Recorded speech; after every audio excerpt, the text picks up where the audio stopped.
Sarah Martinez wiped the sweat from her forehead as she finished preparing the last batch of meals for the evening shift. The kitchen aboard the USS Valiant was her domain, where she ruled over pots, pans, and provisions with the same precision that SEALs applied to their missions. At 26, she had spent 4 years in the Navy, and while other sailors dreamed of combat glory, Sarah found her purpose in feeding the warriors who kept America safe. The fluorescent lights hummed overhead as she checked the temperature on the industrial ovens one final time. Tomorrow would bring another demanding day of meal prep for 800 personnel, but tonight she could finally rest. The familiar sounds of the ship's operations provided a comforting backdrop: the distant hum of engines, the occasional announcement over the intercom, and the rhythmic footsteps of sailors moving through the corridors. Sarah had never intended to become a Navy cook. Growing up in a small town in Texas, she had dreamed of becoming a chef in some fancy restaurant, maybe even opening her own place someday, but life had other plans. When her father lost his job at the local factory and medical bills from her mother's cancer treatment began piling up, the military offered a way out: steady pay, benefits, and the promise of culinary training that could serve her well in civilian life. What she hadn't expected was how much she would come to love this floating city and the people who called it home. The crew of the Valiant had become her extended family, especially the members of SEAL Team 7, who had adopted her as their unofficial little sister. They were an eclectic group of warriors. Jake Thunder Thompson, the team leader with 15 years of experience, and a photo of his wife and twin daughters taped inside his locker. Marcus Ghost Williams, the team sniper, whose quiet demeanor masked a sharp wit and an even sharper eye. David Tank Rodriguez, the explosives expert, who could make anything blow up but couldn't cook an egg to save his life. And Alex Phoenix Chen, the team's medic and tech specialist who spoke 4 languages and had a PhD in biochemistry. These men had seen combat in Afghanistan, Iraq, Syria, and places whose names never made it into the newspapers. They carried themselves with the quiet confidence that came from facing death and emerging victorious time and again. Yet in Sarah's kitchen, they transformed into something different: protective older brothers who sampled her new recipes, shared stories of their latest missions, and made sure she knew she was valued. The relationship had started innocently enough. During her first week aboard the Valiant, Sarah had been struggling to keep up with the demanding pace of feeding hundreds of hungry sailors 3 times a day. The portions were enormous, the schedules unforgiving, and the equipment occasionally temperamental. She was working alone late one evening, trying to prep for the next day's breakfast service, when Jake had wandered into the kitchen looking for a late-night snack. Instead of simply grabbing something from the refrigerator, he had rolled up his sleeves and started helping her chop vegetables. When she protested that he didn't need to help, he had smiled and said, "My mama taught me that good food and the people who make it are the foundation of any strong family. And on this ship, we're all family." Word had spread among the SEAL team, and soon it became a regular occurrence for one or more of them to show up during Sarah's prep time, lending a hand and sharing conversation. They told her about their missions, the parts they were allowed to share, and she told them about her dreams, her family back home, and her plans for after her military service. Marcus had taught her basic self-defense techniques during their off hours, insisting that everyone aboard a military vessel should know how to protect themselves. Tank had shown her how to repair the temperamental ice machine that seemed to break down at least once a week. Alex had helped her develop new recipes that could boost morale and provide better nutrition for the crew during long deployments. But it was Jake who had become the closest thing to a big brother she had ever had. He checked in on her regularly, made sure she was getting enough sleep, and had even helped her send money home to her parents when her father needed an expensive medical procedure. In return, Sarah made sure the SEAL team ate better than anyone else on the ship, preparing special meals that reminded them of home and packing extra provisions for their missions. The arrangement worked perfectly until the day Commander Harrison called Sarah to his office. She had never spoken directly to the ship's commanding officer before, and the summons filled her with anxiety. Had she done something wrong? Were there complaints about her cooking? As she knocked on the door to his quarters, her mind raced through possibilities. "Come in, Petty Officer Martinez," Commander Harrison's voice called from within. Sarah entered to find the commander seated behind his desk, reviewing a stack of files. He was a tall man in his late 40s with graying hair and the kind of weathered face that spoke of decades at sea. His expression was serious but not unkind as he gestured for her to take a seat. "I've been reviewing your service record," he began, setting the files aside. 4 years of exemplary service, commendations for excellence in food service, and consistently high ratings from your supervisors. You've built quite a reputation aboard this ship." Sarah shifted uncomfortably in her chair, unsure where this conversation was leading. "Thank you, sir. I do my best to serve the crew well." "That you do," Commander Harrison nodded. "Which is why what I'm about to tell you is going to be particularly difficult. SEAL Team 7 has been assigned to a classified mission. They'll be departing the ship tomorrow at 0800 hours for what's expected to be a 2-week operation." Sarah felt her heart sink. The team had been deployed before, but something in the commander's tone suggested this mission was different, more dangerous. "Will they be returning to the Valiant, sir?" "That depends on how the operation unfolds," Commander Harrison replied carefully.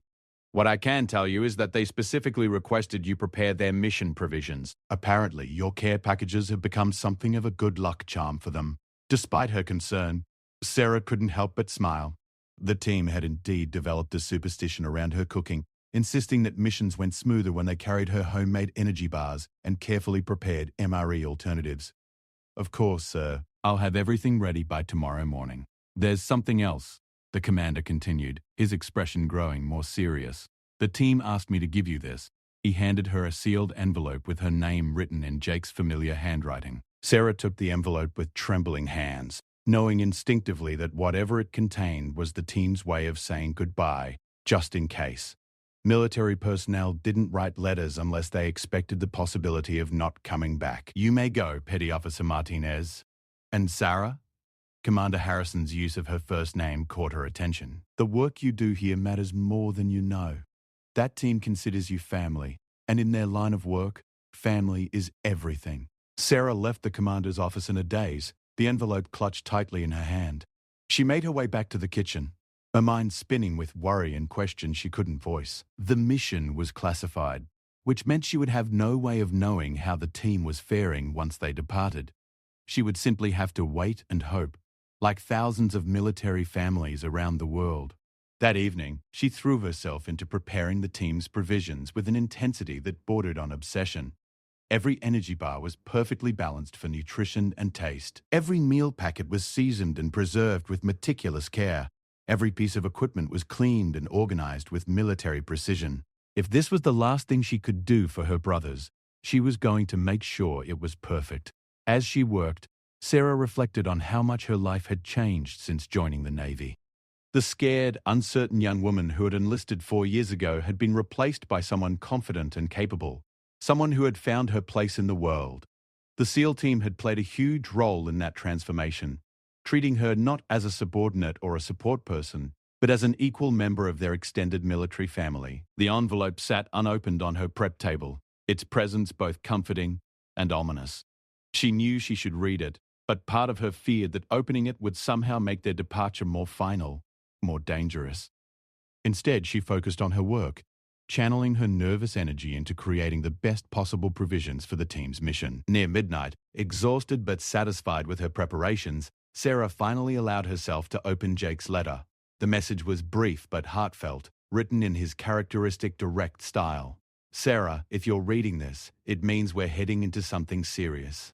I want you to know that having you as part of our family has made all of us better sailors and better men.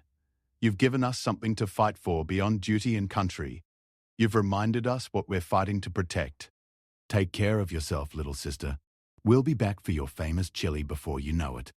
Love, your big brothers in Team 7. Tears blurred Sarah's vision as she read the letter a second time, then carefully folded it and placed it in her pocket.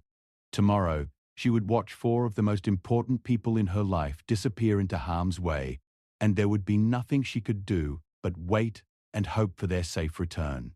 The next morning came too quickly. Sarah arrived at the kitchen early to put the finishing touches on the team's provisions, packing everything into specialized containers designed to withstand the rigors of special operations. At 0745 hours, the team appeared at her station, dressed in their mission gear and radiating the focused intensity that marked them as elite warriors. Jake stepped forward first, accepting the packed provisions with a grateful nod. "This looks perfect as always," he said, though Sarah could see the tension behind his confident facade. "We'll be back before you know it, probably complaining about field rations and begging for real food." Marcus approached next, giving her shoulder a gentle squeeze. "Remember what I taught you about situational awareness," he said quietly. "Trust your instincts." And don't let anyone make you feel small. Tank enveloped her in a bear hug that lifted her feet off the ground. I'm going to miss your cooking something fierce, he declared. Prison food has nothing on military rations. Alex was last, pressing a small electronic device into her hand. It's a satellite communicator, he explained, encrypted and cleared for use aboard ship. If anything happens and you need to reach us, use this, but only for real emergencies. Sarah looked at the device, understanding the significance of what Alex was giving her. Unauthorized communication equipment was strictly forbidden aboard naval vessels, but he was trusting her with a direct line to the team. I don't know what to say, she whispered. Don't say anything, Jake interjected, checking his watch. Just remember that we're a team, even when we're separated. You watch our backs here, and we'll watch yours out there.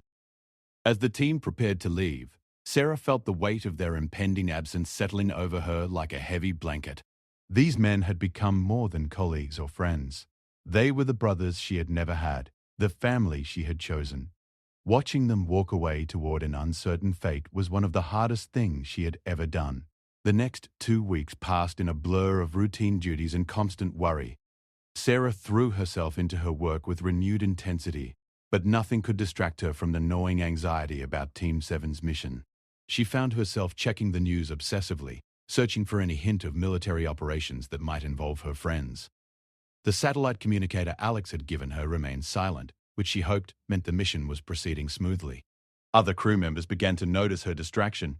Fellow kitchen staff commented on her unusually quiet demeanor, and several sailors asked if she was feeling well. Sarah did her best to maintain a normal facade, but inside she was counting the days until the team's expected return.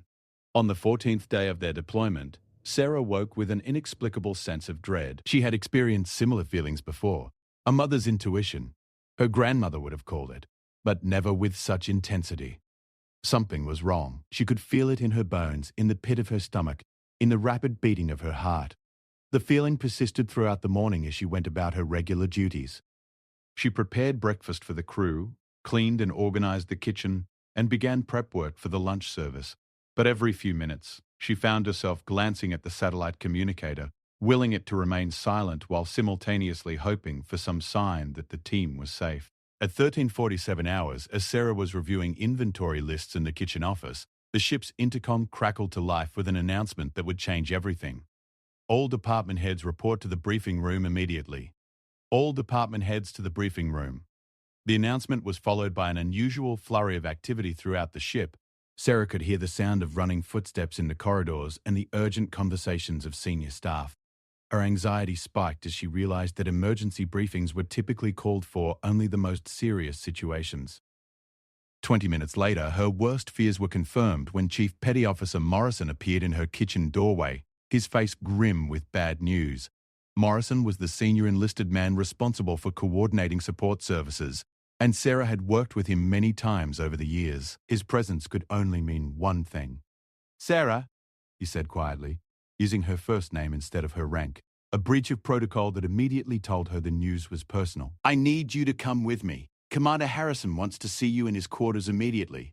Sarah's hands began to tremble as she removed her apron and followed Morrison through the ship's corridors. Other crew members they passed looked away or offered sympathetic nods, confirming her suspicion that whatever had happened was already known throughout the ship. The walk to the commander's quarters felt like the longest journey of her life. Commander Harrison was waiting for her with Lieutenant Commander Parker, the ship's intelligence officer, and Captain Matthews from the Marine Detachment. The presence of so many senior officers in one room for a meeting with a petty officer was unprecedented and deeply troubling. Please sit down, Sarah, Commander Harrison said gently, his use of her first name echoing Morrison's earlier breach of protocol. As Sarah took her seat, she could see the weight of bad news in the commander's eyes. Lieutenant Commander Parker cleared her throat and consulted a classified report before speaking. At approximately 0930 hours local time, SEAL Team 7's position was compromised during their extraction phase. Parker began, her voice professional but not unkind. Initial intelligence suggests they were ambushed by a larger-than-expected enemy force. During the ensuing firefight, the team became separated from their extraction helicopter. Sarah felt the room spinning around her as the implications of Parker's words sank in. Are they? She began, but couldn't finish the question. We don't believe any team members were killed in the initial engagement. Commander Harrison interjected quickly. However, satellite surveillance indicates that at least 3 members of the team were captured by enemy forces. The 4th team member's status is unknown. Sarah's mind immediately went to the 4 men she considered brothers, trying to imagine which one might still be free and which 3 were now in enemy hands. The thought of Jake, Marcus, Tank, or Alex being tortured or killed by their captors was almost more than she could bear. "What happens now?"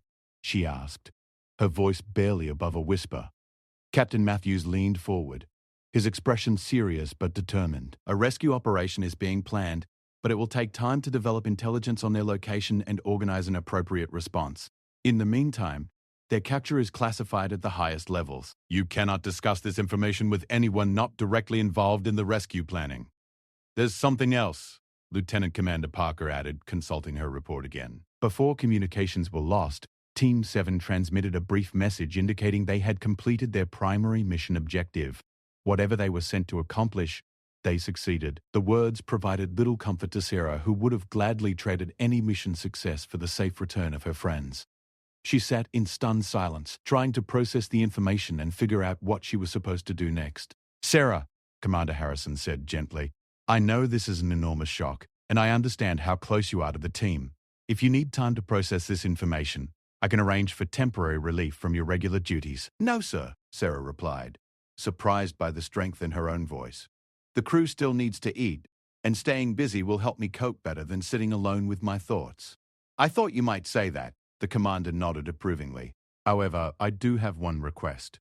Team 7's families have been notified of their status, but they're being told only that the team is missing in action. The details about their capture remain classified. If any family members contact you, you'll need to be very careful about what you say." Sarah nodded, understanding the delicate balance between operational security and the natural desire to provide comfort to worried family members. She had met Jake's wife and daughters during a family day event 6 months earlier, and the thought of them waiting for news about their husband and father was heartbreaking.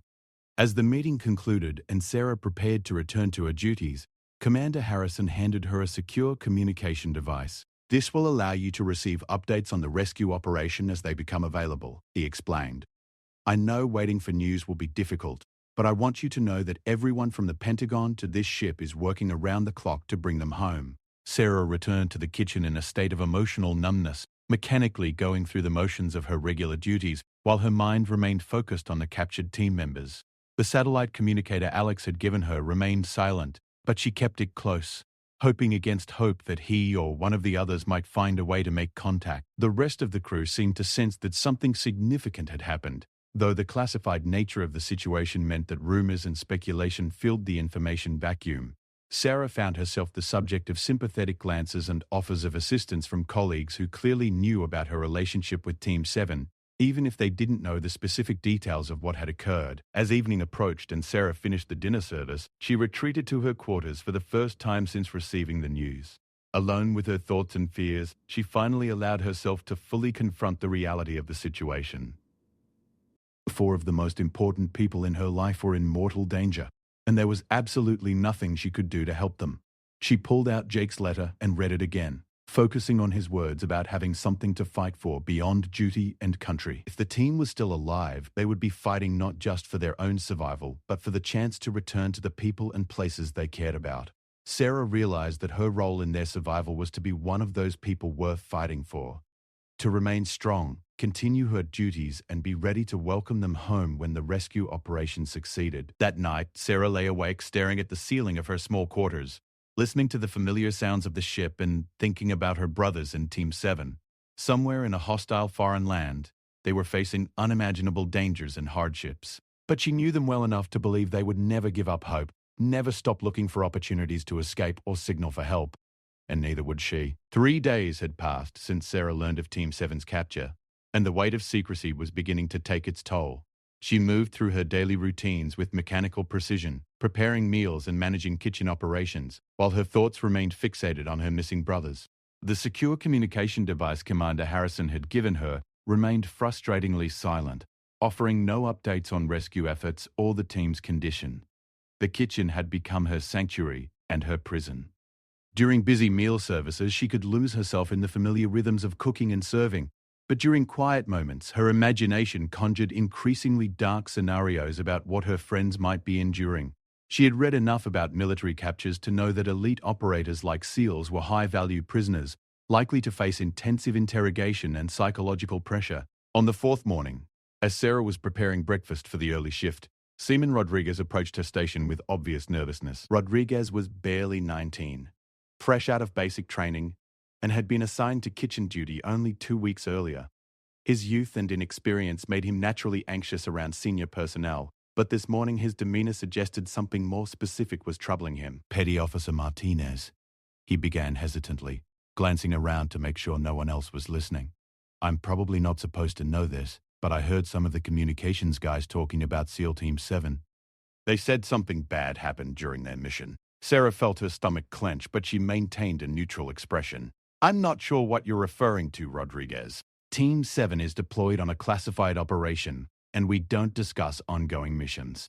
"Yes, ma'am," Rodriguez replied, but his expression indicated he wasn't entirely convinced by her response. "It's just that everyone knows how close you are to those guys, and you've seemed really worried the past few days. If something did happen to them, Rodriguez," Sarah interrupted, her voice firm but not unkind. "Operational security exists to protect our people in the field. Speculation and rumors can be dangerous even when they come from a place of concern.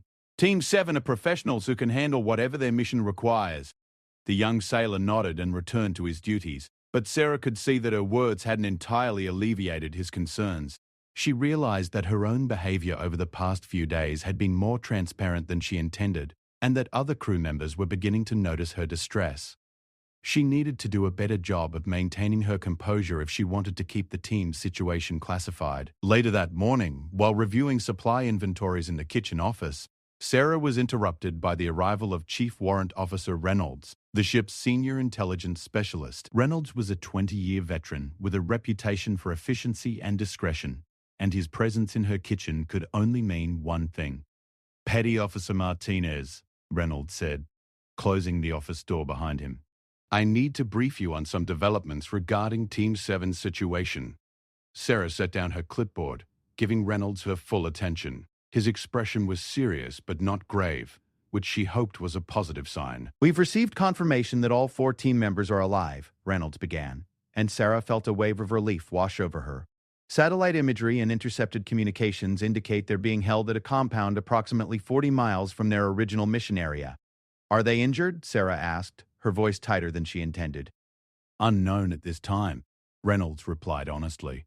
"What we do know is that their captors are treating them as high-value prisoners, which suggests they're receiving medical attention if needed. The compound where they're being held appears to be a semi-permanent facility, not a makeshift prison, which is generally a positive indicator for prisoner welfare."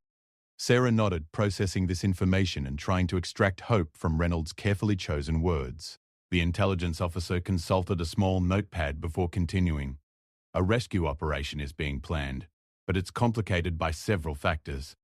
The compound is heavily fortified and located in disputed territory. Any rescue attempt will require extensive planning and coordination with regional allies. We're looking at a timeline of 1 to 2 weeks before an operation can be mounted." 1 to 2 weeks, Sarah repeated, the words feeling both impossibly long and dangerously short. "Is there anything I can do to help with the planning?" Reynolds looked surprised by her question. "What did you have in mind?" Sarah had been thinking about this possibility since learning of the team's capture, drawing on conversations she'd had with the team members about their operational procedures and capabilities. "The team prepared for this mission using specific protocols I helped develop. I know their emergency procedures, their communication preferences, and their individual psychological profiles. If the rescue team needs insight into how they might behave in captivity, or what they might do to facilitate their own rescue, I could provide that information." "That's actually very thoughtful," Reynolds admitted. "Most support personnel don't consider the operational implications of their relationships with combat teams. I'll pass your offer along to the rescue planning committee." After Reynolds left, Sarah found herself cautiously optimistic for the first time since learning of the capture. The confirmation that all 4 men were alive was an enormous relief, and the fact that rescue planning was actively underway gave her something concrete to hope for. She threw herself into her work with renewed energy, preparing meals with the kind of precision and care that would have made the team proud. That afternoon, while serving lunch to the crew, Sarah was approached by Lieutenant Peters, Team 7's former liaison officer. Peters had been transferred to another assignment 3 months earlier, but he maintained relationships throughout the ship and had obviously learned about the team's situation through unofficial channels. "Sarah," Peters said quietly, positioning himself at the end of the serving line, where they could speak with relative privacy. "I heard about Jake and the others. I'm sorry." Sarah appreciated the expression of sympathy, even though Peter's knowledge of the situation represented another security breach. "Thank you, Lieutenant. I know you care about them too." "I do," Peters confirmed. "Those men are the best of the best, and they don't deserve what they're going through. If there's anything you need, anything at all, just let me know." "Actually," Sarah said, struck by a sudden inspiration, "there is something you might be able to help with. You worked closely with the team for over a year. You probably have insights into their capabilities and mindset that could be useful for rescue planning." Peters raised an eyebrow, intrigued by Sarah's suggestion. "I hadn't considered that, but you're right. I probably know them better than most of the people who would be planning a rescue operation. Do you think the planners would be interested in that kind of input?" "I think they should be." Chief Warrant Officer Reynolds is coordinating intelligence for the operation. Maybe you could reach out to him." As Peters left the serving line, Sarah realized she was beginning to think like a member of the team rather than just a concerned friend. The SEALs had taught her to look for ways to contribute to mission success, even from unexpected angles. If she couldn't participate directly in the rescue operation, she could at least help ensure that the planners had every possible advantage. That evening, as Sarah was cleaning the kitchen after dinner service, the secure communication device Commander Harrison had given her finally activated. The brief message was encoded, but she had been provided with the cipher key. "Package status confirmed. Stable. Delivery planning in progress. Estimated timeline unchanged." The message was obviously written to be meaningless to unauthorized readers, but Sarah understood its significance. The team was still alive and the rescue operation was proceeding as planned. She felt another wave of relief, tempered by the knowledge that 1 to 2 weeks of captivity lay ahead for her friends. Over the next several days, Sarah settled into a routine that balanced her regular duties with her unofficial role as a resource for the rescue planning effort. Reynolds had taken her up on her offer to provide insights into the team's psychology and capabilities, and she found herself attending brief sessions where she shared information about each team member's strengths, vulnerabilities, and likely behavior patterns. These sessions were both helpful and emotionally difficult. Discussing Jake's tendency to take personal responsibility for his team's welfare, Marcus's ability to remain calm under extreme stress, Tank's protective instincts, and Alex's analytical approach to problem-solving helped the planners understand what to expect from the team during the rescue operation. But analyzing her friends' personalities in such clinical terms also forced Sarah to confront the very real possibility that not all of them would survive their captivity. On the 8th day after the team's capture, Sarah received an unexpected visitor during the evening meal service. Captain Jennifer Walsh, a Navy psychiatrist assigned to the ship's medical department, approached her station with a concerned expression. "Petty Officer Martinez," Captain Walsh said, "I'd like to speak with you privately when you have a moment." Sarah arranged for one of her assistants to cover her duties and followed Captain Walsh to a quiet corner of the dining area. The psychiatrist was a woman in her early 40s with kind eyes and a gentle manner that immediately put people at ease. "I've been observing you over the past week," Captain Walsh began, "and I'm concerned about how you're handling the stress of the current situation. Commander Harrison briefed me on your relationship with Team 7 and the emotional impact their capture is likely having on you." Sarah shifted uncomfortably, uncertain whether this conversation was mandatory counseling or a voluntary check-in. "I'm managing fine, ma'am. My duties are being performed to standard, and I'm not letting personal concerns interfere with my responsibilities." "I'm sure that's true," Captain Walsh replied. "But managing the stress of having people you care about in mortal danger requires more than just maintaining professional performance. It requires acknowledging your emotions and finding healthy ways to process them." "What would you suggest?" Sarah asked, genuinely curious about the psychiatrist's perspective. "First, I'd recommend that you allow yourself to feel worried, scared, and frustrated. Those are natural responses to an unnatural situation. Trying to suppress or ignore those emotions will only make them more powerful. Second, I'd suggest finding ways to channel those emotions into positive action. You're already doing this by contributing to the rescue planning effort, but there may be other ways you can help." Captain Walsh paused, studying Sarah's expression before continuing. "Finally, I want you to remember that what happened to Team 7 is not your fault, and there are limits to what you can do to help them. Sometimes the best way to support people you care about is to take care of yourself so you can be strong for them when they return.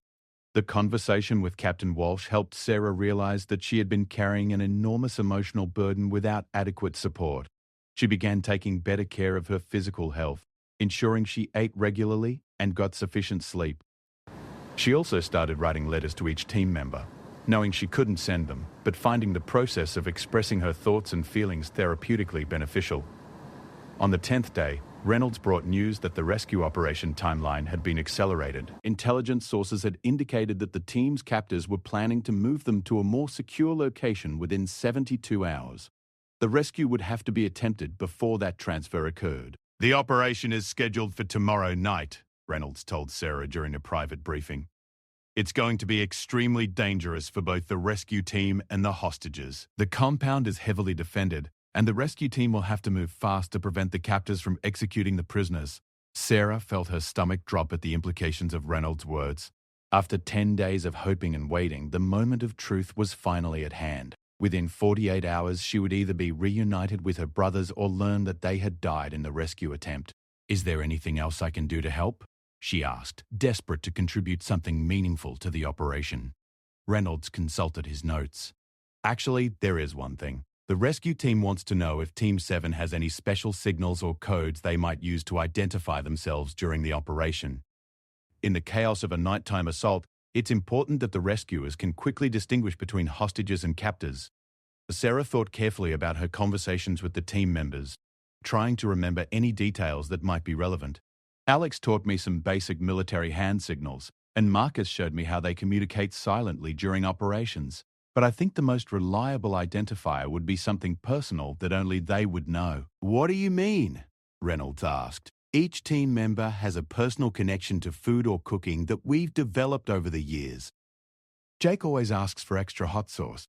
Marcus prefers his coffee black with exactly 2 sugars. Tank has a weakness for my homemade chocolate chip cookies. And Alex is always experimenting with new spice combinations. If the rescue team uses food-related code phrases, the team would recognize them as authentic." Reynolds nodded approvingly. "That's exactly the kind of detail we need. Personal identifiers that would be impossible for captors to fake."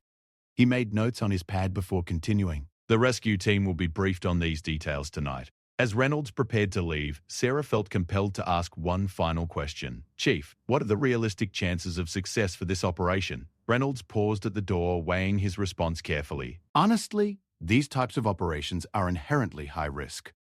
But the rescue team consists of some of the best special operators in the world. They have excellent intelligence on the target location, and they're highly motivated to bring your friends home. If anyone can pull this off, it's them." That night, Sarah lay in her bunk staring at the ceiling and thinking about the rescue operation that was either already underway or about to begin. Somewhere in a hostile country, a team of elite warriors was risking their lives to save 4 men who had become the most important people in her world. The operation would either reunite her with her brothers or confirm her worst fears about their fate. She thought about each team member individually, remembering the conversations they had shared, the lessons they had taught her, and the way they had welcomed her into their military family. Jake with his steady leadership and protective instincts, Marcus with his quiet strength and dry humor, Tank with his boisterous personality and generous heart, Alex with his brilliant mind and gentle nature. Each had contributed something unique to her life, and the thought of losing any of them was almost unbearable. As dawn approached, Sarah finally fell into a fitful sleep, her dreams filled with images of her friends and prayers for their safe return. When she woke a few hours later, the first thing she did was check the secure communication device, hoping for news about the rescue operation. The device remained silent, which could mean anything. The operation was still in progress. Communications were being maintained for security reasons, or something had gone wrong. The morning meal service passed in a blur of nervous energy and forced normalcy. Sarah went through the motions of her duties, while her mind remained focused on events thousands of miles away. Other crew members seemed to sense her anxiety, offering supportive glances and small gestures of kindness that helped her maintain her composure. At 1100 hours, as Sarah was beginning preparations for the lunch service, Chief Warrant Officer Reynolds appeared in the kitchen doorway. His expression was unreadable, but the fact that he had come to deliver news in person rather than through the communication device suggested the information was significant. "Sarah," he said simply, "we need to talk." Sarah's heart began racing as she followed Reynolds to the kitchen office, preparing herself for either the best or worst news of her life.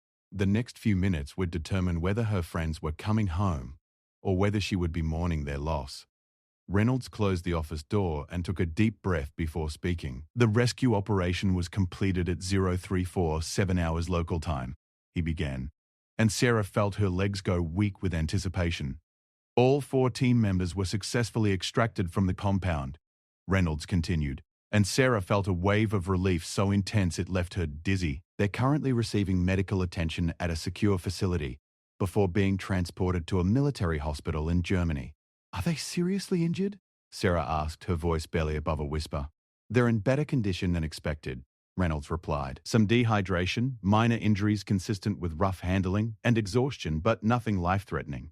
Marcus has a dislocated shoulder, and Tank has some cuts and bruises, but all 4 are expected to make full recoveries. Sarah sank into her chair, overwhelmed by relief and gratitude. After 10 days of fear and uncertainty, her brothers were safe. They were hurt and tired, but they were alive and coming home. There's more, Reynolds continued. The rescue team reported that Team 7 had spent their captivity planning their own escape. When the rescue began, they were ready to assist their liberators. Their preparation and cooperation were instrumental in the operation's success. Sarah smiled through her tears, unsurprised by this news. Of course, her brothers had been planning their own rescue.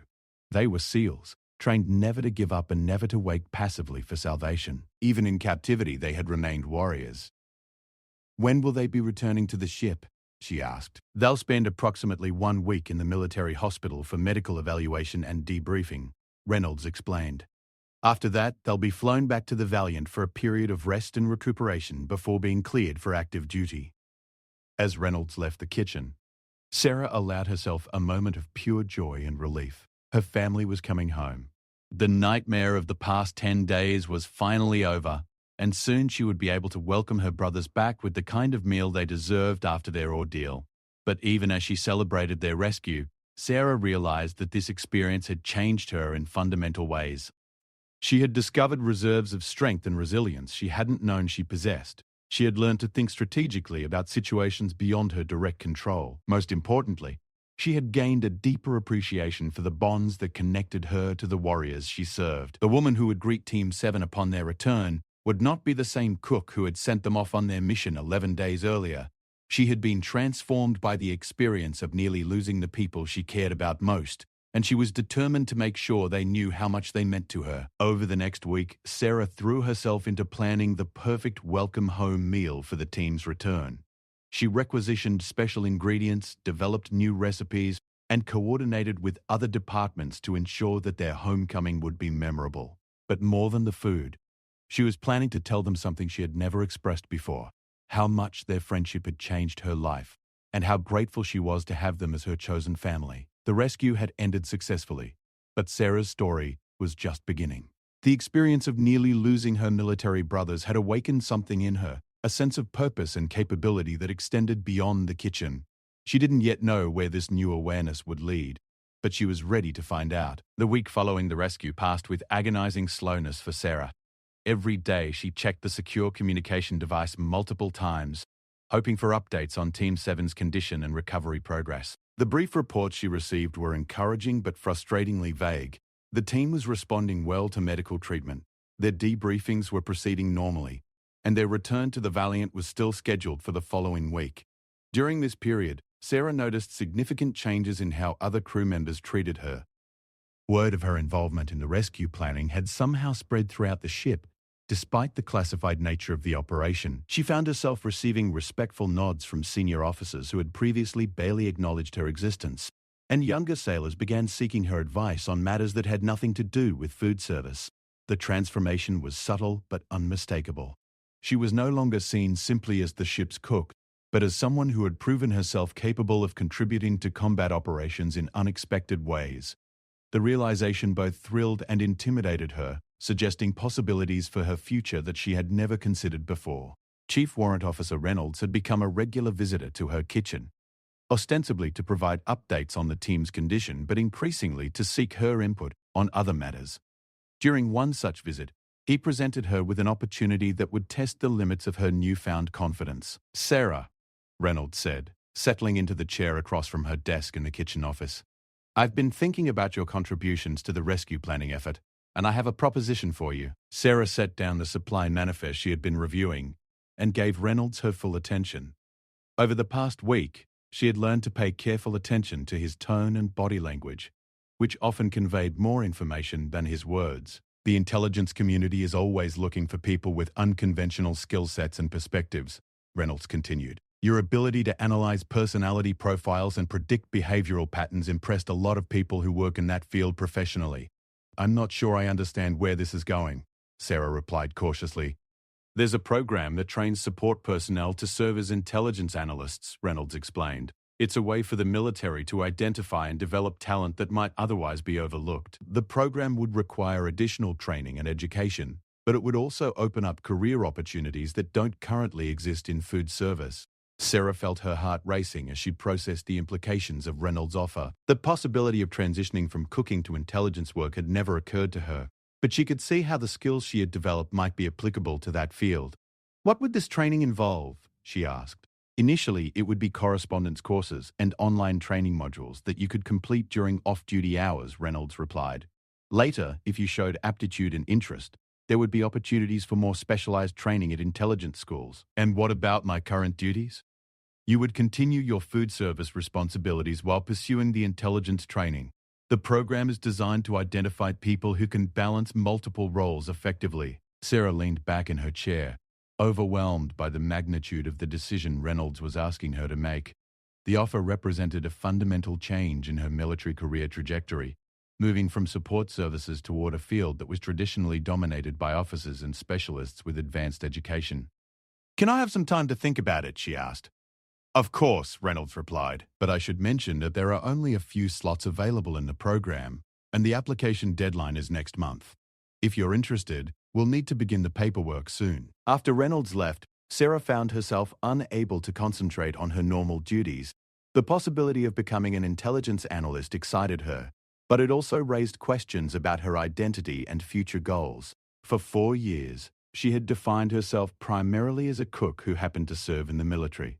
Now she was being offered the chance to become something entirely different. That evening, Sarah called her parents from the ship's communication center, needing to discuss Reynolds' offer with people who knew her well enough to provide honest advice.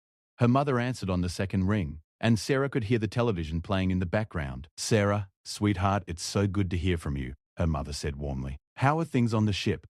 "Actually, Mum, I'm calling because I need some advice about a career opportunity," Sarah replied, launching into an explanation of Reynolds' offer and her conflicted feelings about it. Her mother listened patiently before responding.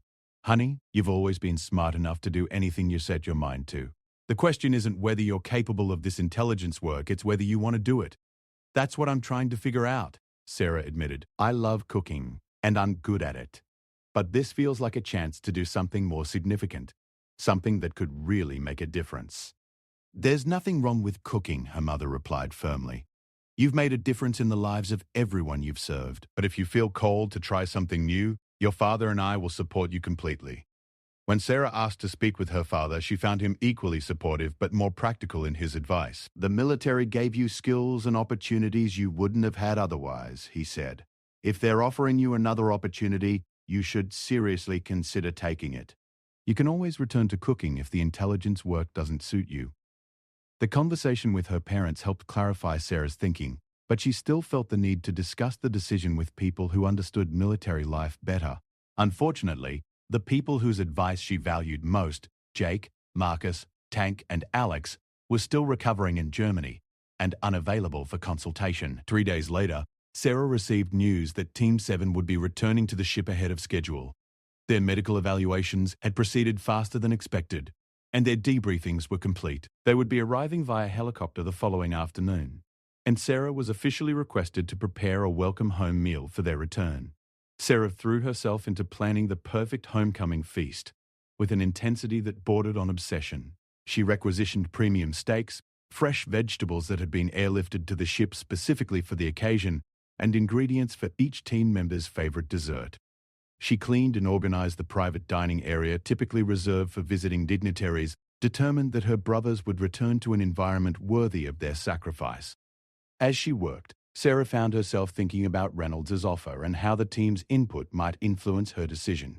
These men had taught her to think beyond her immediate circumstances, to consider possibilities she might not have imagined on her own.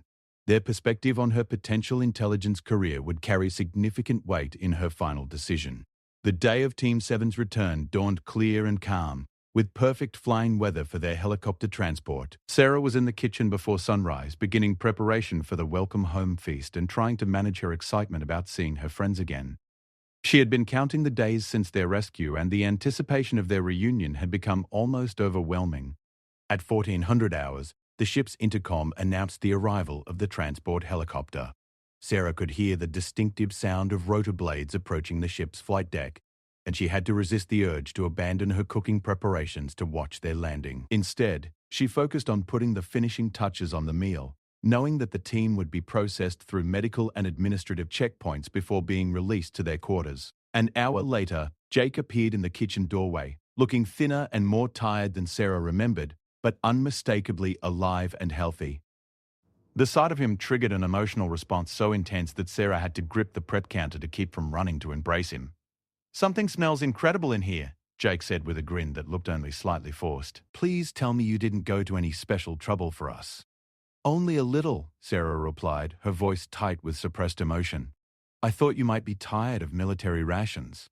Jake crossed the kitchen and enveloped her in a careful hug that spoke volumes about what he had endured during his captivity. Sarah could feel the tension in his muscles and the way he held himself slightly apart, as if physical contact had become difficult for him. "We heard about your contributions to the rescue planning," Jake said quietly. "Reynolds briefed us on how you helped the operation succeed.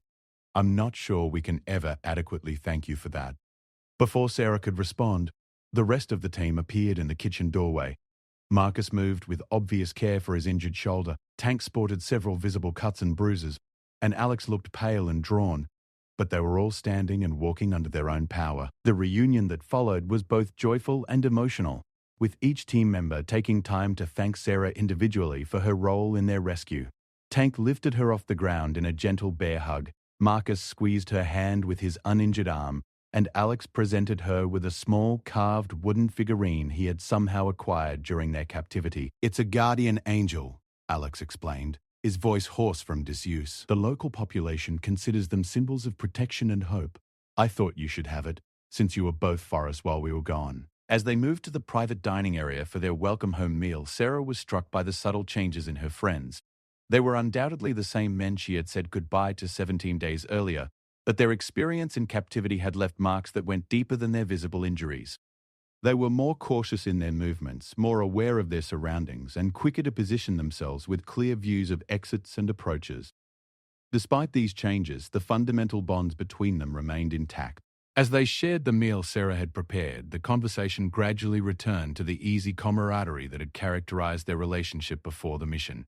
They told her stories about their captivity that they were cleared to share, praised her cooking with the enthusiasm she remembered, and expressed genuine interest in what had happened aboard the ship during their absence. When Sarah mentioned Reynolds' offer to pursue intelligence training, the team's reaction was immediate and unanimous. They saw the opportunity as a natural extension of capabilities she had already demonstrated, and they encouraged her to accept the assignment without reservation. "You've always had the mind for this kind of work," Marcus said thoughtfully. "The way you analyze people and situations, your attention to detail, your ability to see patterns that others miss, those are exactly the skills intelligence analysts need. Plus," Tank added with a grin, "it would give you a chance to contribute to missions in a more direct way. You could be part of the planning process from the beginning instead of just supporting from the sidelines." Alex nodded in agreement. "The intelligence community needs people who understand how operational teams think and function. Your perspective would be valuable in ways you probably haven't even considered yet." Jake was the most serious in his encouragement. "Sarah, what you did while we were captive proved that you have the instincts and capabilities for this kind of work. The question isn't whether you're qualified, it's whether you're ready to take on the challenges and responsibilities that come with it." The team's enthusiastic support for her potential career change helped Sarah crystallize her own feelings about Reynolds' offer. She realized that she had been thinking about the decision as an either-or choice between cooking and intelligence work, when in reality it was an opportunity to build on skills she already possessed while maintaining connections to the operational community she had grown to love. That evening, after the team had retired to their quarters for much-needed rest, Sarah sought out Chief Warrant Officer Reynolds to inform him of her decision. She found him in the intelligence center, reviewing reports and preparing for his next duty shift. "Chief," she said, approaching his desk with the kind of confidence she had developed over the past 3 weeks, "I'd like to accept the intelligence training opportunity you offered." Reynolds looked up from his reports with a pleased expression. "I'm glad to hear that. I think you'll find the work both challenging and rewarding." "I have one condition," Sarah continued. "I want to maintain my food service duties while pursuing the intelligence training. I'm not ready to completely abandon cooking, and I think the combination of both roles might actually make me more effective in either one." "That's an unusual request," Reynolds admitted, "but not impossible to accommodate. In fact, your continued involvement with food service might provide useful cover for intelligence activities. A cook who travels between different areas of the ship and interacts with personnel at all levels has access to information that specialized intelligence analysts might miss." As they discussed the logistics of Sarah's dual role, she realized that she was embarking on a path that would fundamentally change her military career and her sense of personal identity. She would no longer be simply the ship's cook, but something new and more complex. A culinary professional who also served as an intelligence analyst, a support person who contributed directly to operational planning, a woman who had found ways to transcend the limitations others had placed on her role. The transformation had begun with Team 7's capture and rescue, but Sarah understood that it was far from complete. The intelligence training would present new challenges and opportunities that she couldn't yet imagine, and her relationships with the operational community would evolve in ways that reflected her expanded capabilities. But as she returned to her quarters that night, Sarah felt a sense of excitement and purpose that had been missing from her life before the crisis. She had discovered aspects of herself that might never have emerged without the pressure of nearly losing the people she cared about most.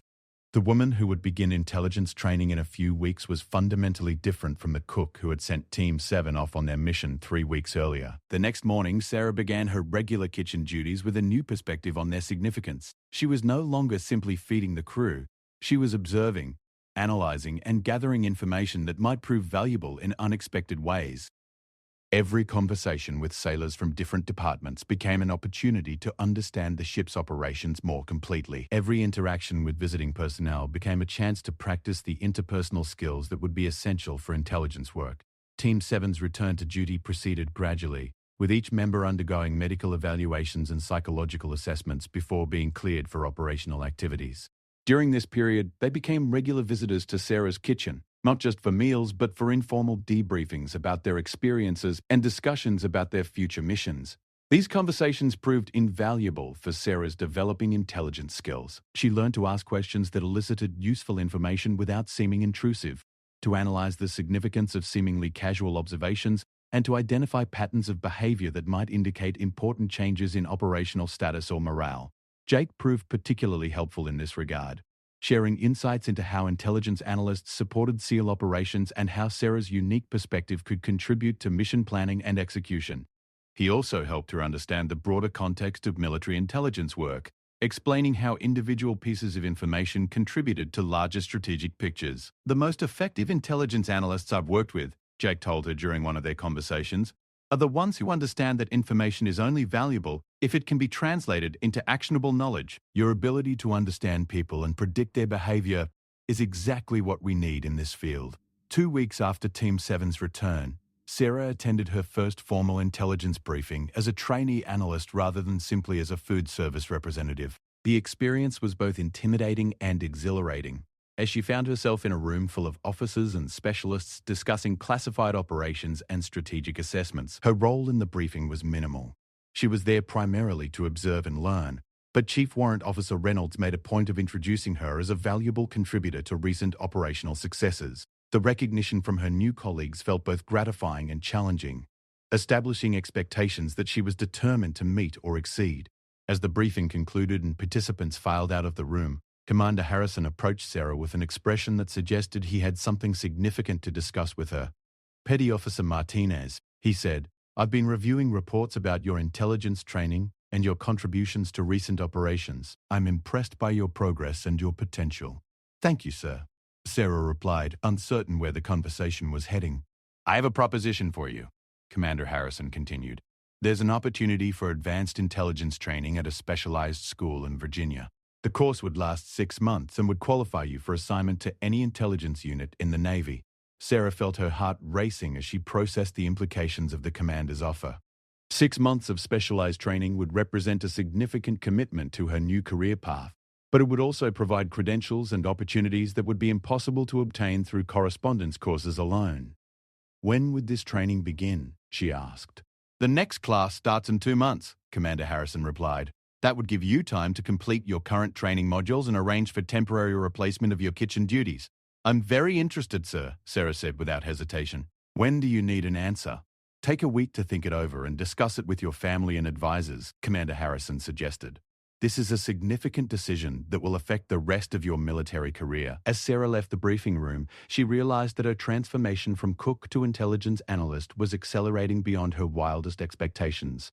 The opportunity Commander Harrison had presented would represent the final step in her metamorphosis from support personnel to operational contributor. But even as she considered the exciting possibilities ahead, Sarah remained committed to maintaining her connection to the culinary arts and to the operational community that had become her chosen family. She was determined to forge a career path that honored both aspects of her identity, proving that professional growth didn't require abandoning the foundation upon which it was built.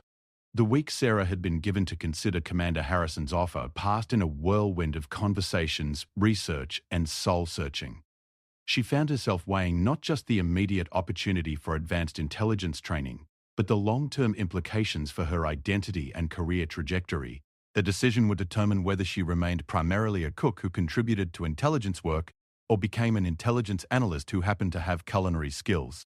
Her discussions with Team 7 proved particularly valuable during this period.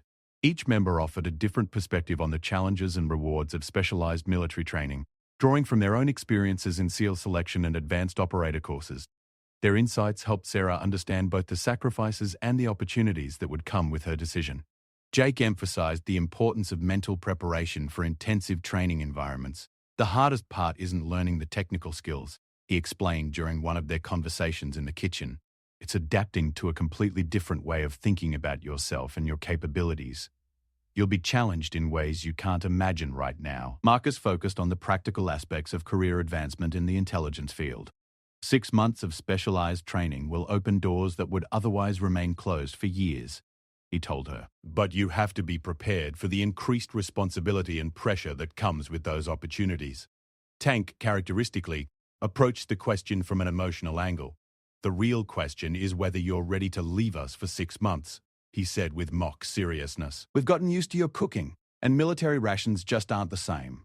Alex provided the most analytical perspective, helping Sarah understand how her unique background would position her within the intelligence community. Your combination of operational understanding and analytical skills is rare, he explained. Most intelligence analysts have one or the other, but not both. That gives you a significant advantage. Beyond her conversations with the team, Sarah found herself conducting extensive research into intelligence careers and training programs. She read everything she could access about the field, spoke with other intelligence professionals aboard the ship, and even contacted former classmates who had pursued similar career changes in other branches of the military. The research revealed that the opportunity Commander Harrison had offered was indeed exceptional. The specialized training program in Virginia was highly competitive and had a reputation for producing some of the Navy's most effective intelligence analysts. Graduates of the program were routinely assigned to critical positions supporting special operations, strategic planning, and counter-terrorism efforts. But the research also revealed the challenges she would face. The training was notoriously demanding, with a significant percentage of students failing to complete the program. Those who did succeed often found themselves assigned to high-stress positions, with demanding schedules and significant responsibility for mission outcomes. 3 days into a deliberation period, Sarah received an unexpected piece of information that helped clarify her thinking. Chief Warrant Officer Reynolds appeared in her kitchen with news about a special assignment that would allow her to test her intelligence skills before committing to the advanced training. There's a joint training exercise coming up in 2 weeks, Reynolds explained. Multiple ships and special operations units will be participating in a complex scenario that requires extensive intelligence support. I've been asked to recommend analysts for the exercise, and I'd like to include you in that recommendation. Sarah felt a surge of excitement at the possibility of participating in a large-scale exercise. What would my role be? You'd be part of a team responsible for analyzing enemy capabilities and predicting their likely responses to our tactical actions, Reynolds replied. It's exactly the kind of work you'd be doing after completing the advanced training program. That sounds like perfect preparation for making my decision about the training, Sarah observed. That's exactly what I was thinking, Reynolds confirmed. If you perform well in the exercise, it would strengthen your application for the advanced program. If you find the work overwhelming or unenjoyable, you could reconsider your career path before making a major commitment. The opportunity to test her aptitude and interest through the training exercise felt like the perfect solution to Sarah's uncertainty. She accepted Reynolds' recommendation enthusiastically, viewing it as a chance to make an informed decision about her future based on actual experience rather than theoretical considerations. Over the next 2 weeks, Sarah balanced her regular kitchen duties with intensive preparation for the training exercise. She studied intelligence analysis techniques, reviewed operational planning procedures, and practiced using the analytical software and databases she would need during the exercise. The preparation was exhausting but exhilarating. Sarah found herself energized by the intellectual challenges of intelligence work in a way that surprised her. While she continued to love cooking and took pride in her culinary skills, the analytical aspects of intelligence work engaged different parts of her mind and offered a sense of direct contribution to mission success that food service couldn't provide. Team 7 proved invaluable during her preparation, serving as practice subjects for her developing analytical skills. They allowed her to interview them about their operational preferences and decision-making processes, providing feedback on her ability to extract useful information and identify significant patterns. You're getting better at asking the right questions, Jake observed after one of these practice sessions. The key is to find the balance between being thorough and being focused. You don't want to miss important details, but you also can't spend so much time on analysis that your intelligence becomes useless for planning purposes. Alex helped her understand the technical aspects of the intelligence systems she would be using during the exercise. The tools are just instruments, he explained while showing her how to navigate classified databases. The real skill is knowing what to look for and how to interpret what you find. As the training exercise approached, Sarah felt increasingly confident about her decision to pursue advanced intelligence training. The preparation had confirmed her aptitude for analytical work and her enjoyment of the intellectual challenges it presented. More importantly, it had shown her how intelligence analysis could complement rather than replace her existing skills and relationships. The training exercise itself proved to be everything Sarah had hoped for and more. For 5 days, she worked alongside experienced intelligence analysts from multiple ships and shore installations, contributing to a complex operational scenario that tested everyone's skills and capabilities. Her role involved analyzing enemy force dispositions and predicting their likely responses to friendly actions. Using satellite imagery, communication intercepts, and human intelligence reports, she built detailed assessments of enemy capabilities and intentions that were used by operational planners to develop tactical responses. The work was intense and demanding, requiring her to process large amounts of information quickly while maintaining accuracy and attention to detail. She found herself working 16-hour days, sleeping in brief intervals between analytical sessions, and consuming caffeine and energy bars instead of proper meals. But despite the physical and mental demands, Sarah thrived in the exercise environment. Her combination of operational understanding and analytical skills proved exactly as valuable as Alex had predicted. She was able to anticipate how enemy commanders might respond to friendly actions based on her understanding of military psychology and decision-making processes. On the 3rd day of the exercise, Sarah's analysis of enemy movement patterns led to the identification of a planned ambush that would have resulted in significant friendly casualties in the scenario.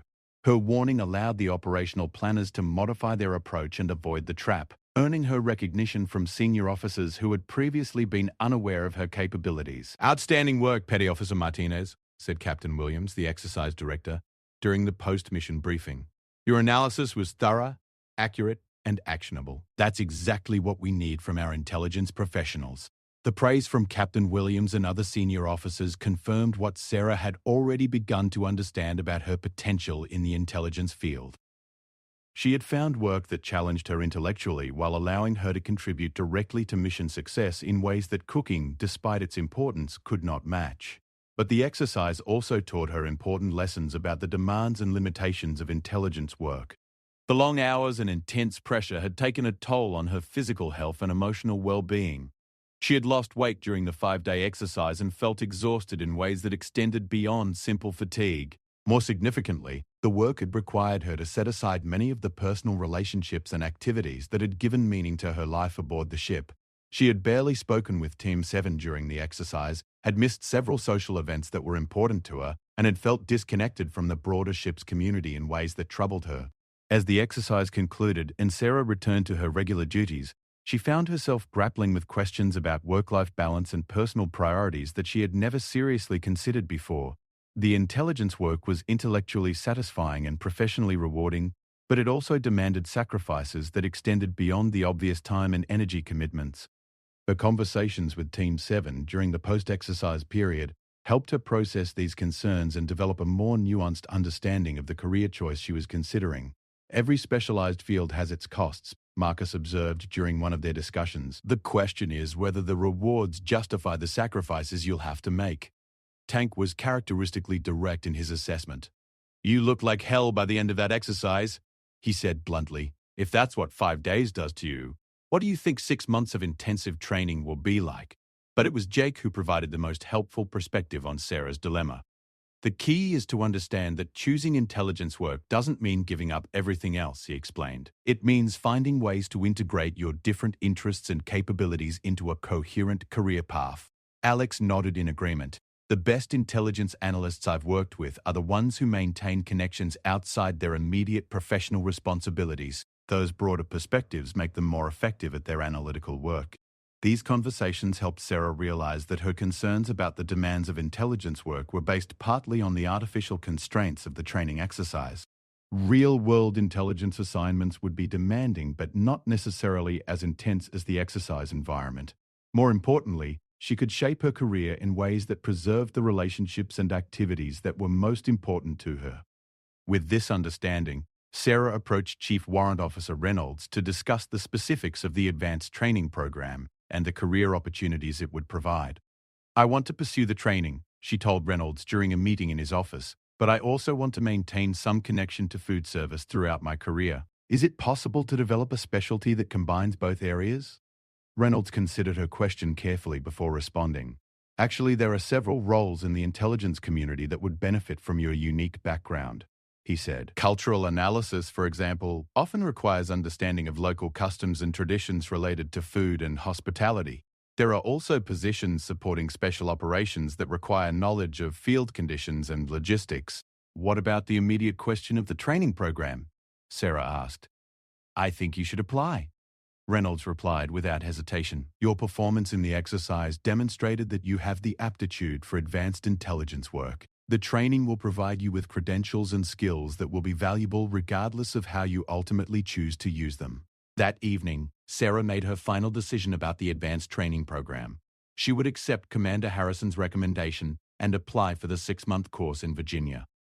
The decision felt both exciting and terrifying, representing a commitment to a career path that would challenge her in ways she couldn't fully anticipate. But she also made a commitment to herself to approach the training and her subsequent intelligence career in ways that honored her existing relationships and interests. She would not allow professional advancement to require her to abandon the parts of her identity that had brought meaning to her life. The next morning, Sarah informed Commander Harrison of her decision to pursue the advanced training. His response was immediate and enthusiastic. "I think you're making an excellent choice," he said. "The Navy needs intelligence professionals with your combination of analytical skills and operational understanding. I'll forward your application with my strongest recommendation." As word of Sarah's decision spread throughout the ship, she found herself receiving congratulations and support from colleagues who had watched her transformation over the past several months. The recognition felt gratifying but also somewhat overwhelming as she realized how many people had been observing her professional development and would be following her future progress. Team 7's reaction was characteristically supportive but tinged with the sadness that came with any significant change in their close-knit group dynamic. "We're proud of you for taking this step," Jake told her during a private conversation in the kitchen. "But we're also going to miss having you around every day." 6 months isn't forever," Sarah replied, though she understood that her absence during training would mark a permanent change in their relationship. When she returned from Virginia, she would be a different person with different responsibilities and priorities. No, it isn't, Jake agreed. But when you come back, you'll be an intelligence professional first and a cook second. That's going to change how you relate to us and to the ship. Sarah nodded, acknowledging the truth of Jake's observation. But it won't change how much I care about you guys, or how important this relationship has been to my development. We know that, Jake replied with a smile. And we'll be here when you get back, ready to benefit from whatever new capabilities you've developed. Over the final weeks before her departure for training, Sarah worked closely with her replacement to ensure a smooth transition of kitchen operations. She documented recipes, procedures, and supply relationships, creating a comprehensive guide that would help maintain meal quality and morale during her absence.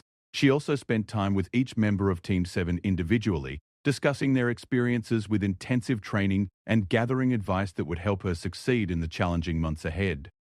The conversations were both helpful and emotional, serving as informal farewell discussions as much as practical preparation sessions. Each team member contributed something unique to her understanding of what lay ahead, drawing from their own experiences with demanding training programs and career transitions. Marcus emphasized the importance of maintaining physical fitness during intensive academic training. It's easy to neglect your body when your mind is being pushed to its limits, he warned, but physical health directly impacts mental performance, especially under stress. Tank focused on the social aspects of training programs. You'll be surrounded by people who are just as smart and capable as you are, he explained. Don't let that intimidate you. Use it as motivation to push yourself harder. Alex provided detailed advice about study techniques and information management strategies. The volume of material you'll be expected to master is enormous, he said. You need systematic approaches to learning and retention that will keep you from being overwhelmed. Jake, as usual, addressed the broader psychological challenges of career transition. The hardest part will be moments when you doubt whether you belong in this new field, he told her. Everyone goes through that during intensive training. The key is to remember why you made this choice and what you're working toward. As Sarah's departure date approached, she found herself reflecting on the remarkable journey that had brought her to this point. 8 months earlier, she had been a cook with no ambitions beyond mastering her culinary craft and serving her shipmates well. Now she was preparing for advanced intelligence training that could lead to assignments supporting the most sensitive military operations in the world. The transformation had been triggered by the crisis of Team 7's capture. But Sarah understood that the changes in her thinking and capabilities had been building for years through her interactions with the operational community. The team members had been teaching her analytical skills and strategic thinking without either of them fully realizing it. More importantly, they had taught her to think beyond the apparent limitations of her official role and to consider possibilities that might not be obvious to others. That lesson would serve her well in her new career, regardless of the specific challenges she would face. On her final night aboard the Valiant before departing for training, Sarah prepared a farewell dinner for Team 7 in the private dining area where they had shared so many conversations over the years. The meal represented both an ending and a beginning, the conclusion of one phase of their relationship and the start of something new and unknown.